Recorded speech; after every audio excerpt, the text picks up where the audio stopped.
محمد من هناك. وانا عندي هنا موقع كمان جميل حاعرف المشاهدين عليه.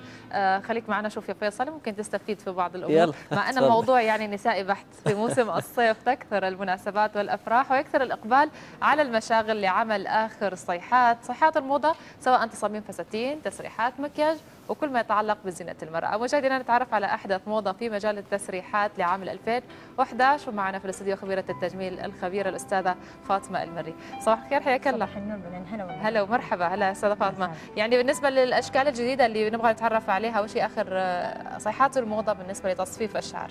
الستايلات الحين الناس راح يحبوا شيء انه يكون سيمبل نفس الوقت اوفر. نعم.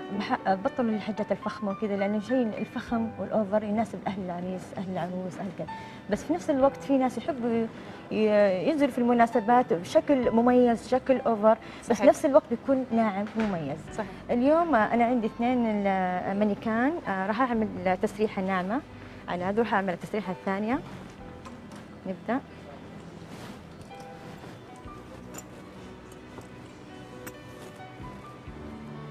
هذه اسمها السمكة، تنفع للشعر الطويل.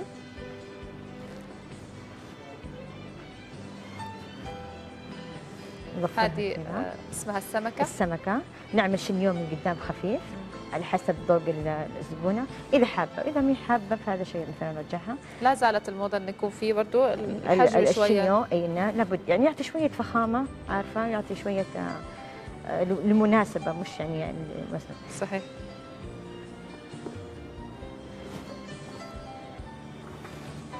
طبعا الشعر في البداية لازم يكون مستشور ومرتب، صفف، صح؟ نعم.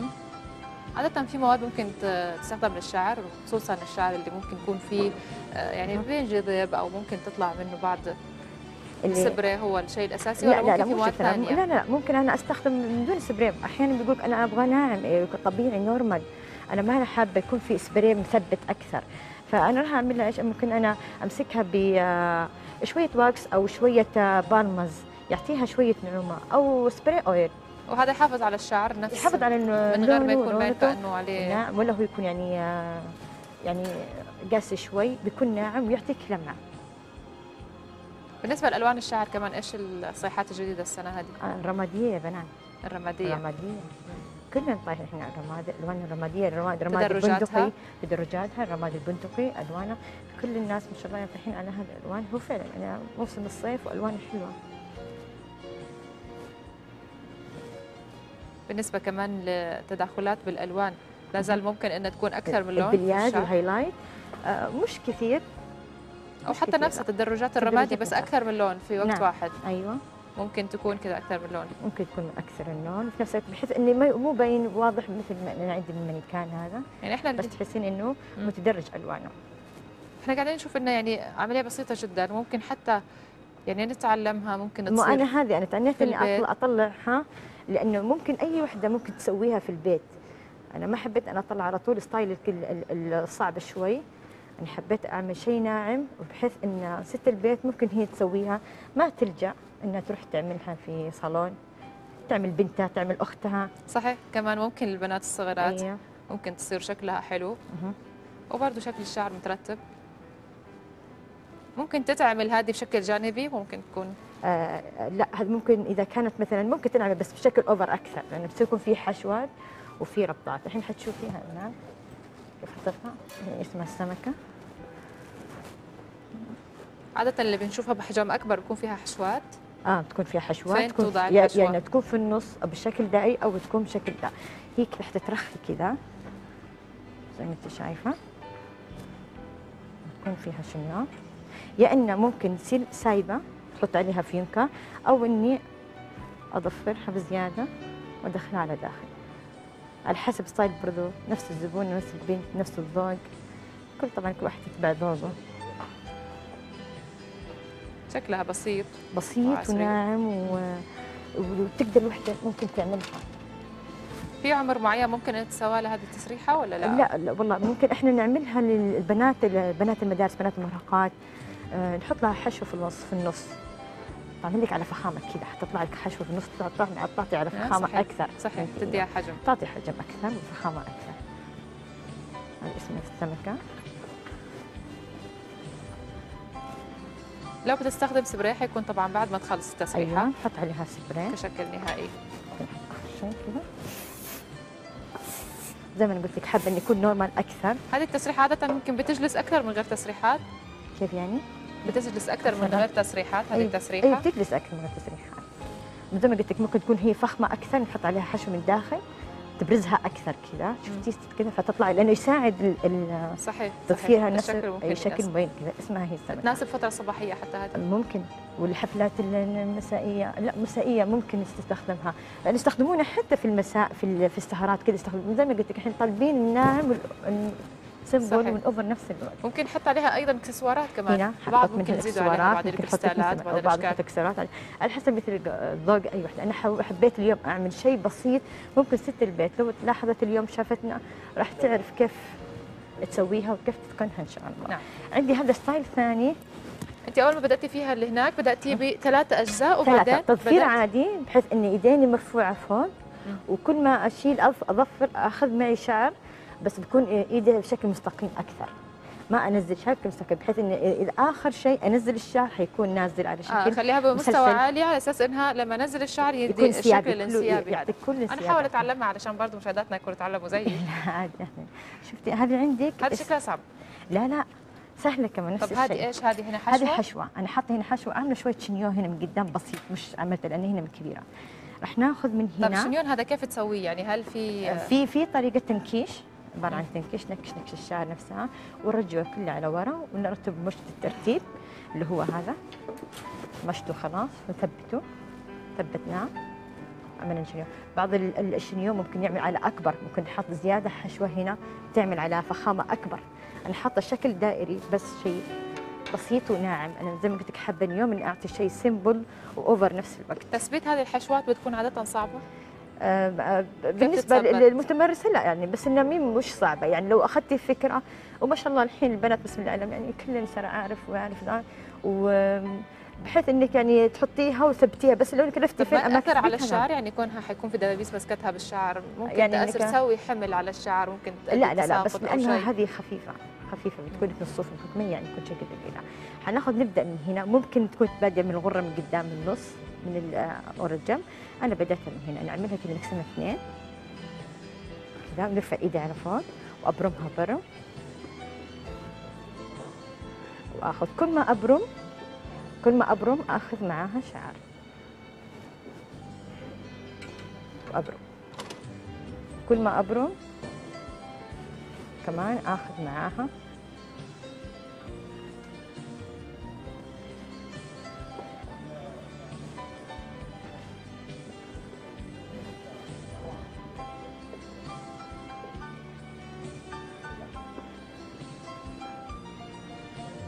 هذه. يمكن بتحاولي انك انت الشعر كله يتشال كله شكل دائري مخوص تقويس بيصير على الجنب. كل ما ابرم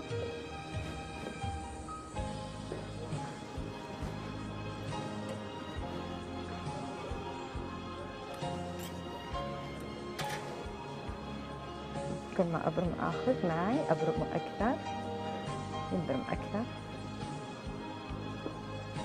بتلف الشعر ترجعي تاخذي ويصيروا برضه اثنين. ايوه هي عباره عن ثنتين. هذه ثلاثه الاولى اللي احنا سويناها، هذه لا اللي هنا معي بتكون عباره عن ثنتين. هذا يمكن يناسب سهره اكثر. نعم اصعب شويه من الشكل الاول اللي شفناه. كونه يعني شكل افخم شوي. صحيح.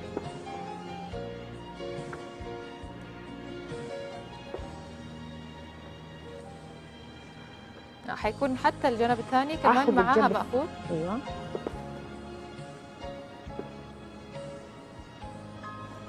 انا ممكن اوصل لين هنا او اوقف. ليش؟ لاني انا ابغى ارفع هذا يتثبت طبعا. ايوه يتثبت كله على فوق من هنا. اساعدك يا ليت بس لو تمسكي كذا. يلا هذه فرصه اتعلم برضه. شفتي؟ شكلها مره حلو صار. احط هذه هنا ابدا هنا بين كل تضفيره ابدا انا بعد مشابك تمسكيها فيها. نعم فراتك. بس ابغى افهم المشاهدين ان في نوع مشبك وفي نوع فراتك. في مشابك معينه هي اللي تناسب طبعا، هي اللي أيوة. تمسك الشعر هذا. تناسب هي هذه اللي هي المفتوحه يسمونها فراتك.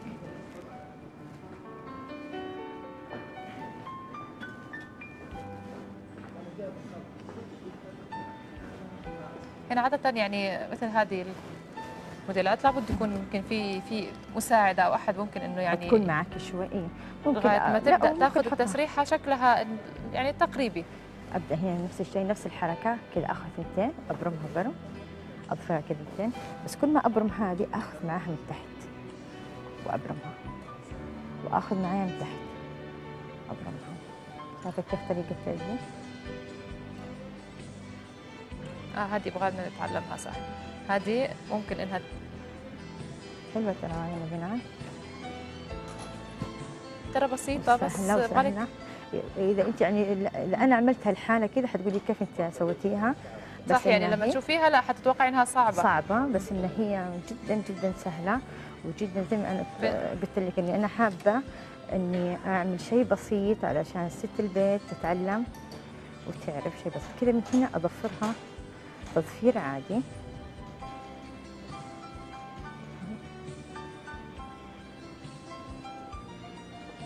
تضفير عادي.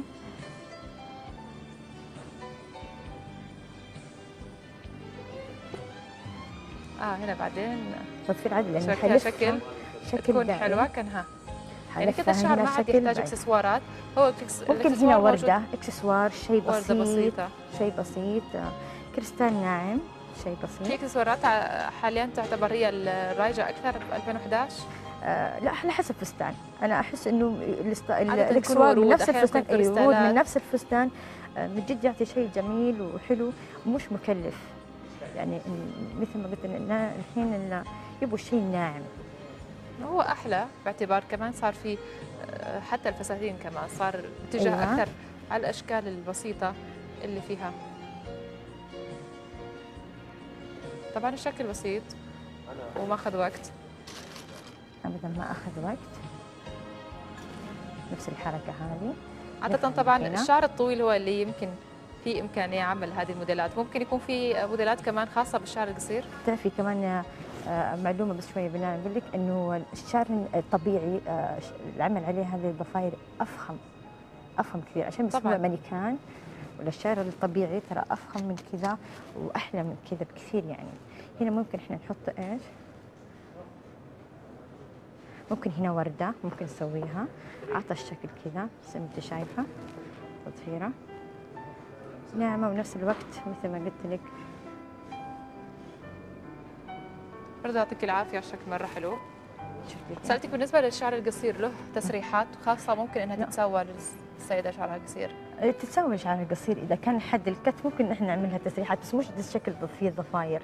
ممكن بالويفي، ممكن بالفير، نعمل عليه اشكال كذا كثيره. فعلى حسب مثلا هي تجيب لنا شكل معين، مثل اعطيني اعملي لي زي هذا الشيء، نعمله بدون توصيلات بدون اي شيء، نعطيكي ستايل حلو فخم. السنه هذه الشعر القصير ولا الطويل هو الموضه؟ لا الطويل. الطويل عشان كذا هو دائما موضه. ده عشان كذا انا جايبه معاي ستايلات شعر طويل، وحابه انه شيء ناعم وحلو، ومثل ما قلت لك الواحد تقدر تسويه في البيت. مناسبات اللي صارت كثيره ورا بعض ممكن اذا تعلمتها الست بتسويها لبنتها لاختها، شيء ناعم فخم. ممكن تفخم في الميك اب تعمله اوفر وتسوي التسريحه الناعمه. صحيح، حتى تسريحات يمكن مع وجود الحين يعني مقبلين احنا على الصيف وفترات تكثر فيها المناسبات، بصير حتى كمان استخدام التسريحات مرات متتاليه ممكن يهلك الشعر، ممكن يتعب نفس الشعره. كيف ممكن تحافظ على شعرها السيده بعد ما خلص ممكن تفك التسريحه؟ كيف ترجع تاثر على الشعر؟ اللي حابه زيوت بتكون بتزيت وبتعتني فيه في الاسبوع مرتين، بتريح شعرها من الاسبراهات والاستشوارات. تعدل الشعر بشكل ما يتصور. صحيح. واللي زي ما انت شايفه قلت لك كذا، وحابه ان شاء الله انه في افكار ثانيه كستايلات كذا، بس على حسب الوقت. انا طلعت 2 ستايلات، 2 وان شاء الله تعجبكم المشاهدين. نعم، يعطيك الف عافيه. احنا نشكرك طبعا على هذه الاشكال الحلوه، علمتنا اليوم بعض التسريحات الجميله. شكرا لك فاطمه المري على وجودك معنا خبيره التجميل. شكرا لك. مشاهدينا يمكن شفتوا معنا هذه الاشكال، راح اروح لفيصل.